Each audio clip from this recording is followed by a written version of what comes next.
আর এবার দেখাবো ফারাক্কা কাণ্ডের পরেই কমিশনের উদ্দেশ্যে এই মনিরুল ইসলাম ঠিক কি বলেছিলেন। ঝান্ডা চলবে না, লাঠিতে বাঁধতে হবে, লাঠিতে। কোমরকে ঢিলা করে দিতে হবে নির্বাচন কমিশনে। মানুষকে নিয়ে ছেলাকেলামো করছো, আর তুমি নিরাপত্তা নিয়ে ঘেরাটোপের মধ্যে আছো না। তুমি আকাশে আছো, পাতাল থেকে ছেঁচড়ে বের করবো, পাতাল থেকে বের করবো। নির্বাচন কমিশনের এখান থেকে আমি বলতে চাই, ওনাকে পদত্যাগ করা উচিত। ভাঁড় হয়ে গেছে, গাদ্দার হয়ে গেছে, অযোগ্য লোক। আমি শুধু ইশারায় বলবো, 19 তারিখে ফাইনাল লিস্ট বের হবে, তখন কিন্তু যদি সব ঠিকঠাক হয়, আর নচেত দেখবেন চারদিকে আগুনে আগুন জ্বলছে। কিচ্ছু করার নেই, কিচ্ছু করার নেই। এই ধুক ধুক করে মরার চাইতে লড়াই করা মরা আমি মনে করি জীবনের সার্থক। এই মনিরুল ইসলাম যে ছবি আপনারা দেখলেন সেটা 14 তারিখের ছবি ছিল, যখন এই ফারাক্কার বিডিও অফিসে তার উপস্থিতিতে তাণ্ডব চলেছিল। 5 দিনের মাথায় একেবারে নির্বাচন কমিশনকে উদ্দেশ্য করে হুঁশিয়ারি দিয়েছিলেন, হুমকি দিয়েছিলেন। তারপর তার বিরুদ্ধে ব্যবস্থা নেওয়ার জন্য এফআইআর এর জন্য নির্দেশ দেওয়া হয় এসডিএমকে চিঠি দিয়ে নিজের বক্তব্যের সাফাই দেন। কিন্তু তারপরেও মনিরুল ইসলাম রয়েছেন, মনিরুল ইসলাম এই ফের কমিশনকে হুঁশিয়ারি দিয়েছেন তৃণমূলের এই দোর্দণ্ড প্রতাপ নেতা। মানুষকে শান্তিতে বাঁচতে দিবে না, মানুষকে ধরিয়ে নিয়ে বেড়াচ্ছে। সারাদিন কাজ কামাই করে যা দিন মজুর আছে, তারা খেতে খায়, দিন আনে দিন খায়। তাই মানুষের জন্য লড়াই, আমার ব্যক্তিগত জন্য লড়াই নয়, গণতান্ত্রিক পদ্ধতিতে মানুষের হকের জন্য, মানুষের দাবির জন্য মনিরুল ইসলাম ছিল, আছে, সামনে দিনে থাকবে। আর বেশি কিছু বললে ধর ভাইরাল হয়ে যাচ্ছে নাকি, চিন্তা করার কিছু নেই। মনিরুল ইসলাম যখন আছে, কোন লোককে চিন্তা করার নাই। অনেক রকম আছে, অভিযোগ করতে হবে, এফআইআর করতে হবে, করোনা ভাই তোমার জন্য আদালত খোলা আছে, আমার জন্য আদালত খোলা আছে। লড়াই হবে, আইনের মাধ্যমে লড়াই হবে। তাই সকলকে বলবো, ঐক্যবদ্ধ ভাবে, অনৈতিক ভাবে যে এফআইআর চলছে, অনেকটাই থাপ্পড় পড়েছে কোন একটা দলকে, কোন একটা পার্টিকে খুশি করার জন্য। এই চাকুলিয়া গত 15 তারিখে রীতিমতো রণক্ষেত্রের পরিস্থিতি তৈরি হয়েছিল, তাণ্ডব চালানো হয়েছিল। তার আগের দিন মুর্শিদাবাদের ফারাক্কাতে ওই একই ছবি দেখা গেছিল, যেখানে তৃণমূল বিধায়কের উপস্থিতিতে তাণ্ডব চলেছিল।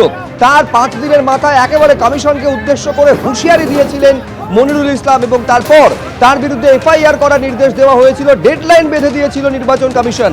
48 ঘন্টা পেরিয়ে গিয়েছে, কিন্তু এখনো পর্যন্ত মনিরুল ইসলামের বিরুদ্ধে কোনো এফআইআর হলো না। ফারাক্কা থানায় গিয়ে আজ তার বিরুদ্ধে অভিযোগ জানিয়েছে ব্লক বিজেপি।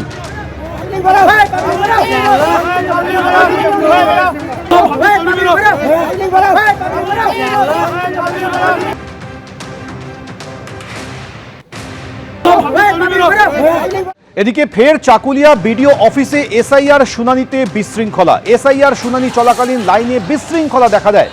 আপনারা দেখছেন গত 15 তারিখের ছবি, যেদিনকে চাকুলিয়াতে এসআইআর শুনানির সময় বিডিও অফিসে তাণ্ডব চালানো হয়, সেই ঘটনার কয়েকদিনের মধ্যে ফের চাকুলিয়ায় এসআইআর শুনানি চলাকালীন বিডিও অফিসে বিশৃঙ্খলার পরিস্থিতি তৈরি হয়।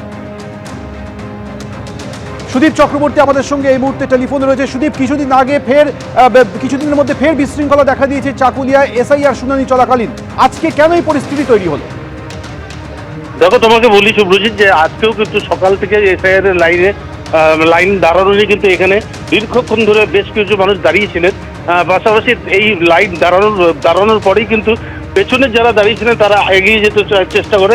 এর মধ্যেই কিন্তু ওদের মধ্যে গন্ডগোল লেগে যায়। এই গন্ডগোলের খবর পেয়ে অতিরিক্ত পুলিশ বাহিনী কিন্তু ঘটনাস্থলে পৌঁছে। তুমি জানো যে এর আগে এই বিডিও অফিস ভাঙচুর করে জ্বালিয়ে দেওয়া হয়েছিল বেশ কিছু নথিপত্র। তার ফলে কিন্তু পুলিশ চৌখন্ন ছিল, এবং পুলিশ কিন্তু দ্রুততার সঙ্গে সেইখানে পৌঁছে এসে যে মবের পরিস্থিতি তৈরি হয়েছিল সেটা কিন্তু সামাল দিতে পেরেছে।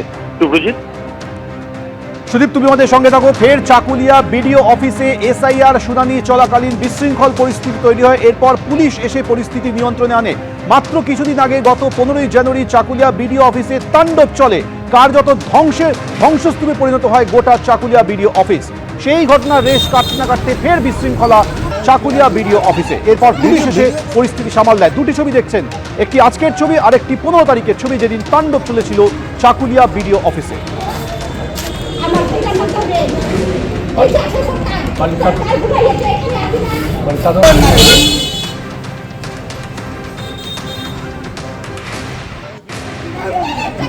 গত 15 জানুয়ারি চাকুলিয়া বিডিও অফিসে তাণ্ডব চালানো হয়, ভাঙচুর করা হয়। গোটা চাকুলিয়া বিডিও অফিসটা কার্যত ধ্বংসস্তূপে পরিণত হয়েছিল। তারপর থেকে গোটা পরিস্থিতি নিয়ন্ত্রণের জন্য প্রশাসনকে নির্দেশ দেওয়া হয়েছিল, কিন্তু সেই নির্দেশের পরেও দেখা যাচ্ছে আজ চাকুলিয়াতে ফের বিশৃঙ্খলা তৈরি হয়। এসআইআর শুনানি চলাকালীন এই বিশৃঙ্খল পরিস্থিতি তৈরি হয়। এরপর পুলিশে খবর যায়, পুলিশ এসে পরিস্থিতি নিয়ন্ত্রণে আনে। একই বিডিও অফিসে কিছুদিনের মধ্যে পরপর দুটি ঘটনা।